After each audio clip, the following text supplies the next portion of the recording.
I was just waiting for the signal from my cameraman to know whether we are live. But here we are. We are live. You may be wondering what this wild and crazy guy is doing on the Thursday afternoon this. Well, my name is Isaac, and I am from Tai Outdoor Experience. And today I want to teach you how to make the perfect paper airplane. And we're going to mix in a little steam with this because, hey, steam makes everything better. You know, even the bathroom mirrors, right? So I am going to first show you how to make a basic paper airplane. And then we are going to learn how to do we're going to learn about the physics of what affects a paper airplane as it flies through the air. And so you can troubleshoot, because I've made this paper airplane, I don't know how many hundreds and thousands of times. And no two paper airplanes ever fly exactly the same. There's always slight variations in how they fly. So we're going to talk about the physics and how to figure out what's going on and how to fix it. Because paper airplanes are one of the coolest things ever. I took a couple of kids a few weeks ago, actually a couple of weeks ago, and we did this activity. We did this scout project, and afterwards we had some time, and I had a ream of paper with me. I know, weird, right? So I took that ream of paper and I said, "Do you guys like making paper airplanes?" And they said, "No, we don't like making paper airplanes because they just don't work very well." So what I did is I said, "I'm going to show you how to make a good paper airplane."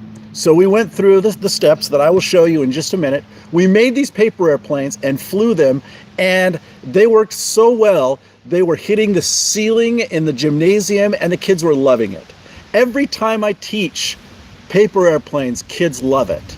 And what's better is you can work it into your homeschool science, or even if you're a teacher, if you see this on replay, or maybe you're not in school at this point, you can make paper airplanes and have it be a learning opportunity. So let's get started. I'm going to show you the steps to make a basic paper airplane. Okay, and it's a little windy today, so that might even make things a little funky. All right, so you're going to need, I just get regular printer paper, 8.5 by 11.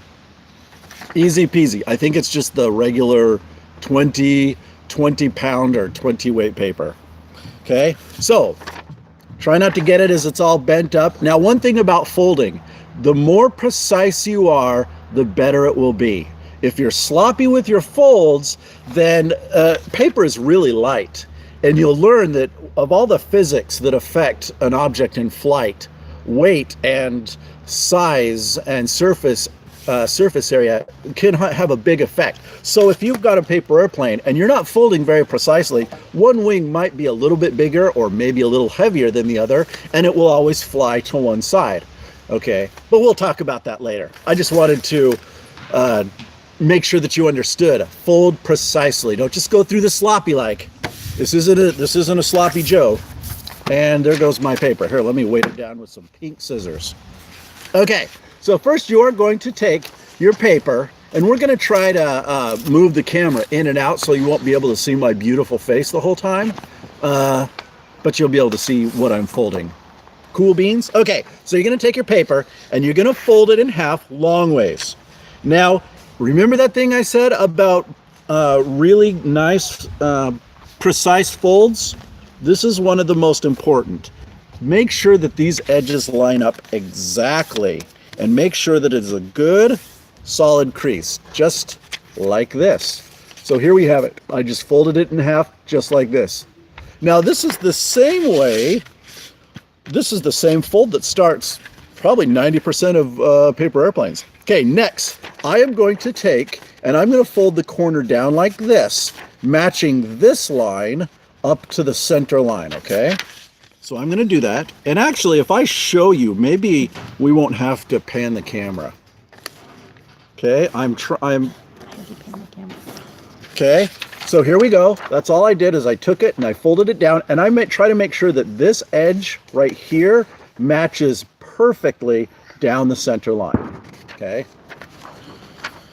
And those big booms that you're hearing, those are not gunshots. There's a winery just over the hill, or a vineyard just over the hill. And so they're just trying to scare birds and deer and people away. Okay, so now what I'm gonna do is I'm gonna fold the other one down, just like I did the first one.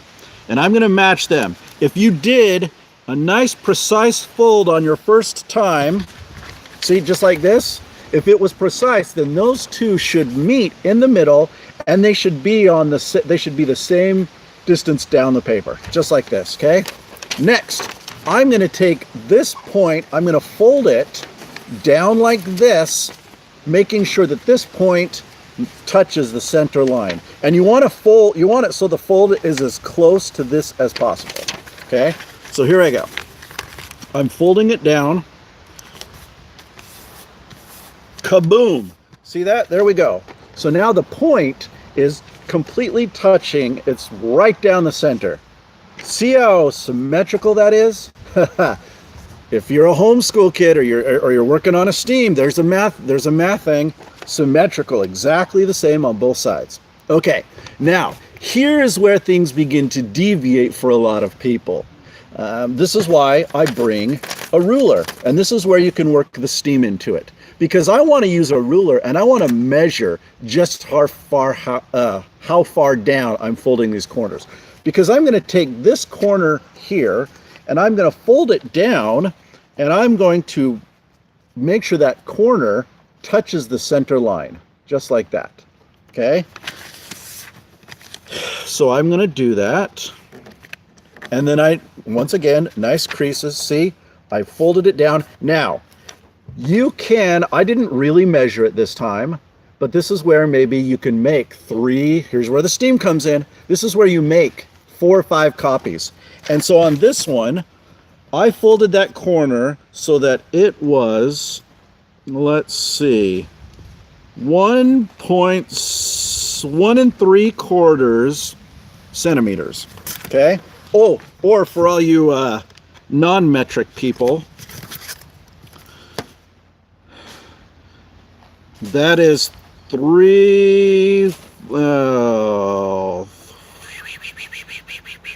just under 3/4 of an inch. I'm not going to get exact because I'm on live video and I don't want you to mess around with that. Okay, so I measured it, and now I'm going to match this side going down. What am I measuring? I measured from the tip of the point here to where this meets the center line. This is important because you could fold it so that the tip points up all the way up here, right? So if you went higher and higher like this or down, that's going to change the balance of the airplane. That's going to have a big impact on how your paper airplane will fly. So notice that. Okay, now I'm going to take the other side and I'm going to match it so that it hits the same exact spot. Just like that. Okay, see? Both corners meet together right there at the center line. And now I'm going to take this little flap and I'm just going to fold it up. Easy peasy, lemon squeezy. Just like that. Okay, see all I did? Fold it up flat. Okay, now I am going to break its back. That means I'm going to fold it backwards, okay? So I'm going to, while holding this flat in, I kind of bend it backwards along. This is the original fold when we folded the paper in half.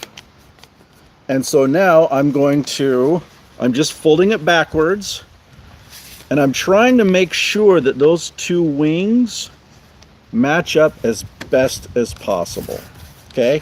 So now you'll notice I had my paper airplane and I bent it backwards, so it should look like this.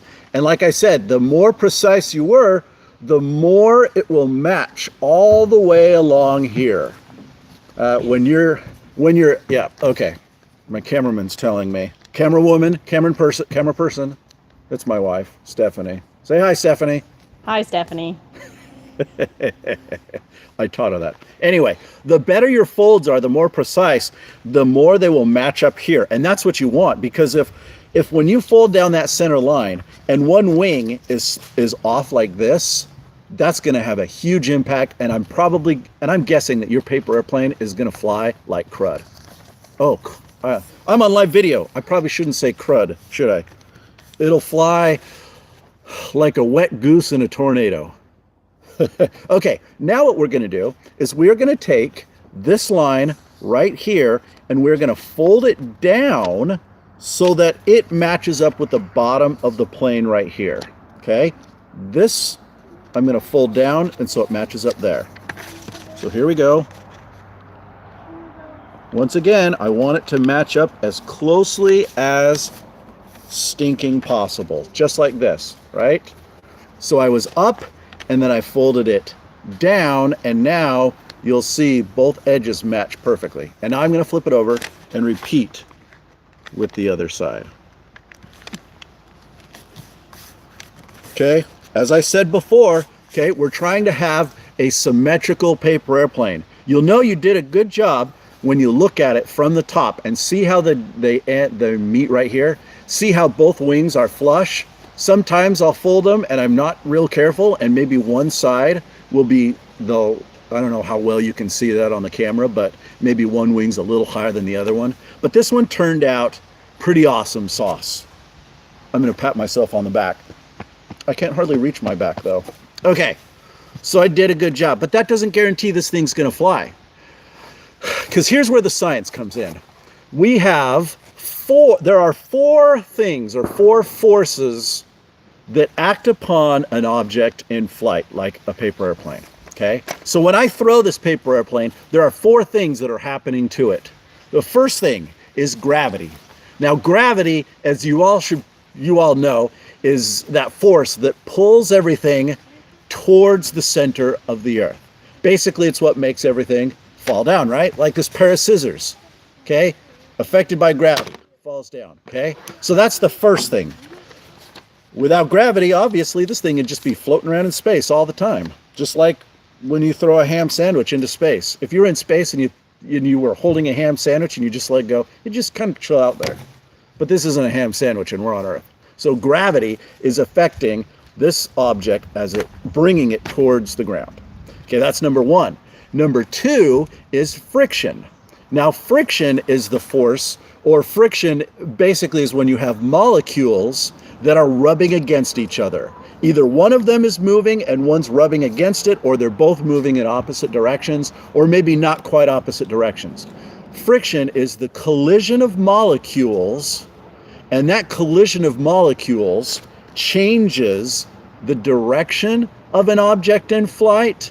It slows it down because of energy, right? When you throw a paper airplane, you are giving that airplane energy. And as it collides with the air particles, the air molecules, that is friction. And some of the energy that I transferred to my airplane is being lost in heat and sound energy and slowing it down. So the airplane has not as much energy. Okay, so that's force number two. So number one, gravity. Number two, friction, right? So gravity says if I drop something, it will go straight towards the earth, right? Just like a pair of scissors or this sweet blue ruler. I drop it and it falls straight down. But watch, I drop this paper airplane. Okay, the wind's messing with me. Chillax, folks, the wind's messing with me. If I drop this paper airplane and I drop it straight towards the ground, is it going to just fall gently towards the ground? Kind of. I didn't have it wasn't very high off the ground, but you could see that it didn't just fall straight down. That's because of friction. That friction is acting upon these wings and moving the airplane around. Okay, so friction is number two. Gravity is number one. Frictiony. That's my new word. I'm gonna invent a holiday. Call it frictiony, where we eat all sorts of potatoes and salsa. I don't know, that was weird. Okay, so number three, we have, the third thing that we have is thrust. Now, thrust is the energy that we give to something, right? Right now, this airplane has no thrust. The only thing acting on this airplane is gravity and friction. But thrust is when you push it forward or push it through space. So watch this. So instead of just dropping it, I'm going to give it some forward motion. I'm going to push it with my hand. Boom. Okay. That is thrust. It's a forward push. Without forward push, you have a glider. I mean, I'm sure you've seen gliders, right? If I went to the top of a canyon and I dropped this paper airplane, it would eventually just glide down to the ground, right? Okay, so that's obviously not thrust. Thrust is when I push something. So in a real airplane, the thrust comes from a jet engine or a propeller or a rocket or anything, or maybe a huge rubber band like they have on the aircraft carriers. I'm sorry, I just keep talking because I think this is fun. Okay, that's the third one. These things are all important, okay? And the fourth one is lift. Now, this is the one that we'll be talking most about. Lift is what gives the airplane, makes it go up.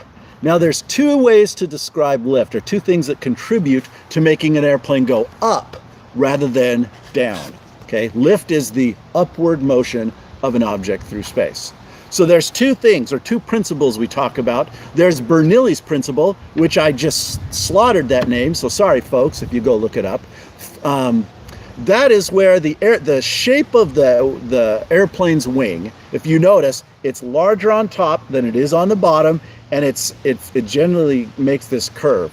And long story short, what that does is the air going over the top of the wing is faster than it is going under the wing, and it creates a positive pressure above the wing. Let's see. Yeah, no, under the wing, and it pushes it up, right?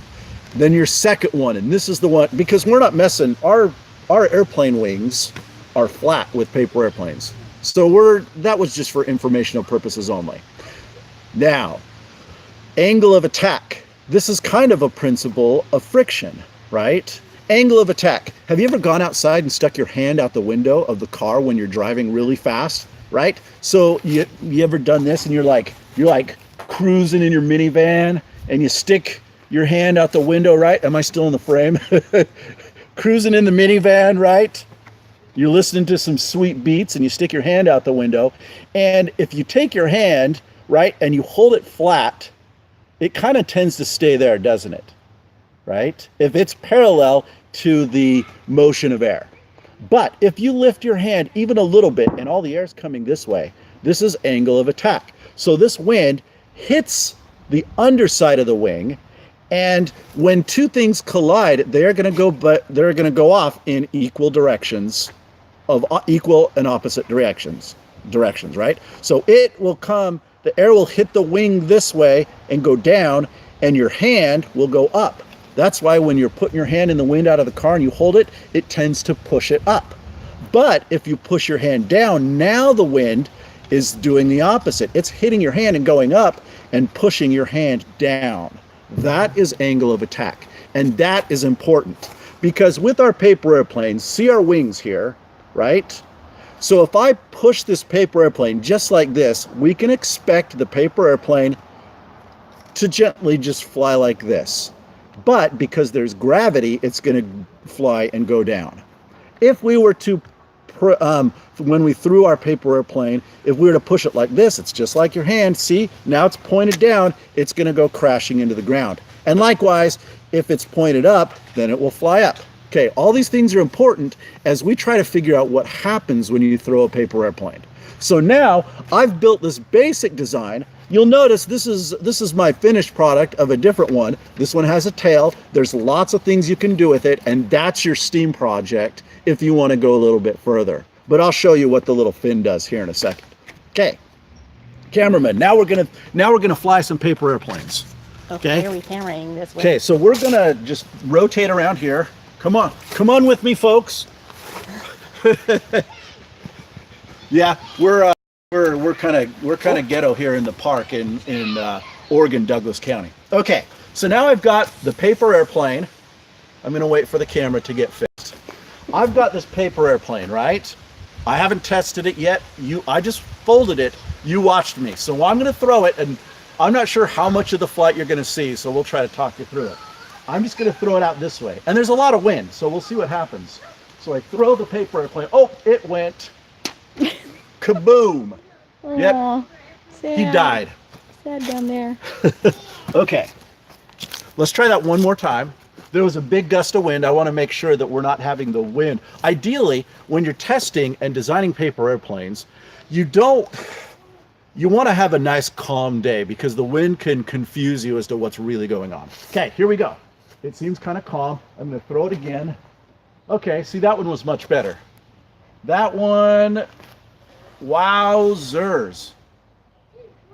Okay, I don't know if you can see how far that paper airplane went.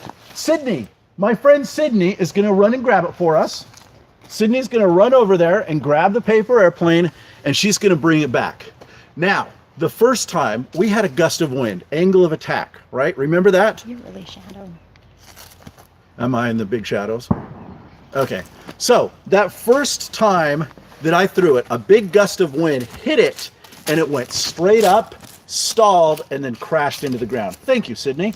Okay, so this airplane, that was really good, right? Now, let's try it again. Can you see? We're gonna try it one more time. I usually, when I'm testing paper airplanes, I like to give it several throws so that you can get a better sample to see how it's reacting. Okay, here we go, one more time. You know, it did almost the exact, wow. It did almost the exact same thing. It went far. Okay, Sydney, can you go get it for us? All right. Okay. Oh, I can't even see you. You're all. So I need to rotate over here. Okay. Really dark. Sorry, we're in a park right now, and so there's lots of light and lots of deep shadows, which kind of makes some problems on problems with the Okay, so Sydney is bringing back our airplane. Now, one thing you'll notice about this airplane. Come on, Sydney. Let's run it over here. Come on, child. Oh, see, she decided to throw it, and it flew really well and went way over there. Okay, here she goes. She's bringing it to me. Thank you, Sydney. She's exhausted. Okay. So that was awesome. First time out of the gate, the paper airplane worked really well.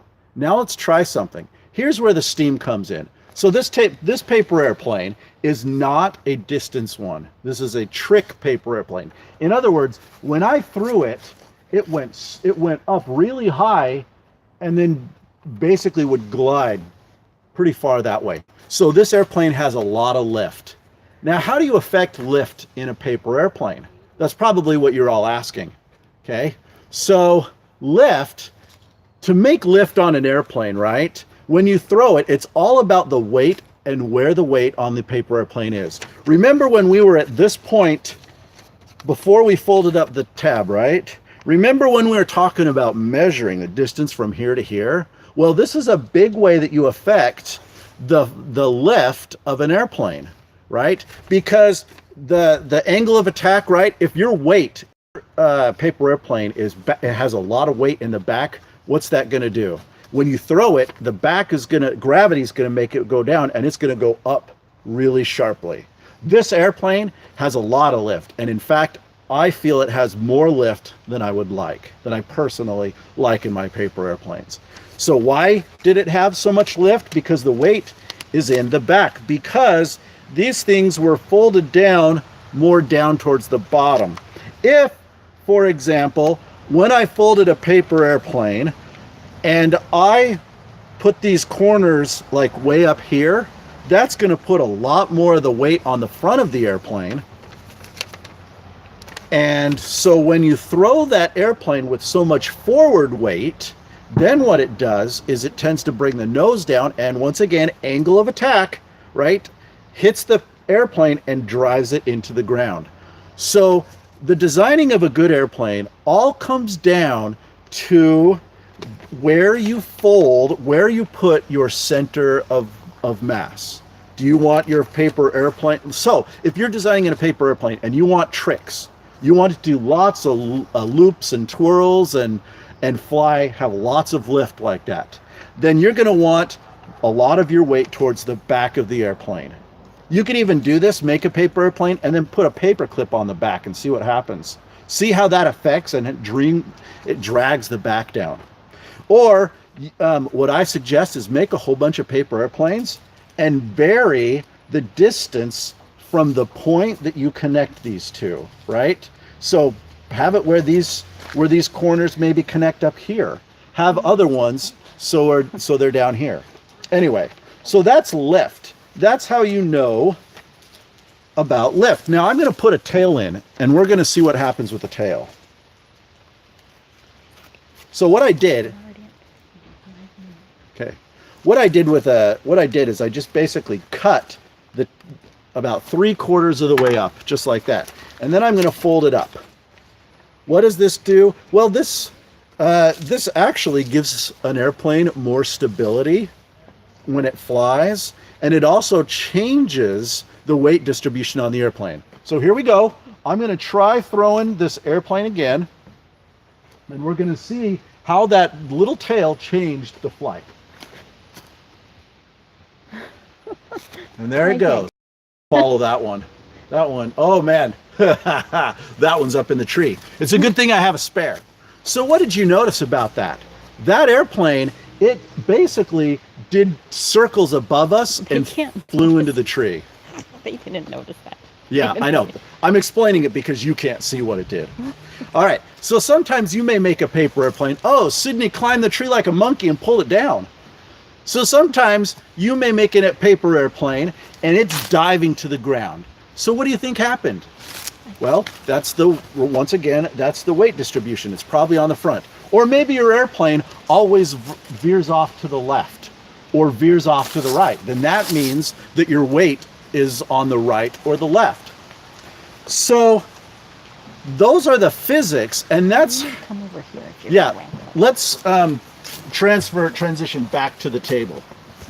Okay, watch out, Sydney. Okay. So as we transition back to the table, we're almost done. We're just finishing up with a few final thoughts. Making paper airplanes, you don't have to copy this exact design. I do it because it works well. Kids love it because it does some of the most amazing tricks. But just the little things that you do, little tiny things like making a fin or where the triangle is folded, has a big effect on how the airplane is balanced. And balance is everything. So just by looking at how your airplane goes, if it crashes and always tends to the ground, then you need to put your weight more in the back. If it goes straight up, like if you want to design a paper airplane for distance, I would put my weight more towards the center so that it's not going straight to the ground, but so that it glides like this. But if I want a trick plane like one of these, I'm going to put it towards the back.